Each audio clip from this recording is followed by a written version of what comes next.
The date is set for Donald Trump's election interference trial in Washington, D.C. On Monday, a federal judge circling March 4th on the calendar for the kickoff to the case charging the former U.S. president with trying to overturn the results of the 2020 election. A minute. You come talk to us. Trump's legal team, shown leaving the courthouse here, had pushed for a much later April 2026 trial date, arguing they needed time to go through the nearly 13 million pages of evidence the government had collected.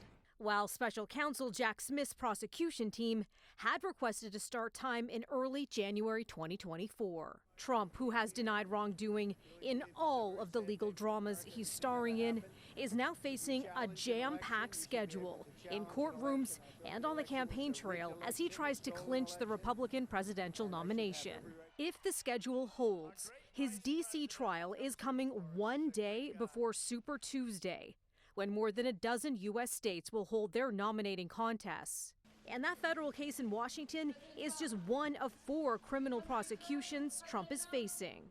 The 77-year-old is scheduled to stand trial in New York on March 25th on state charges of concealing a hush money payment to a porn star.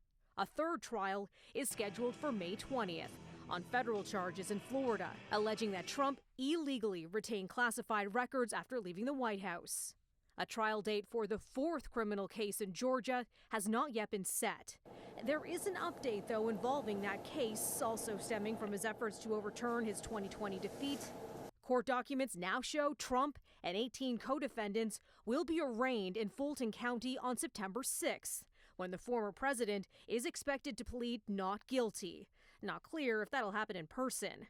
Trump is slated to go first, with the others following in 15-minute increments.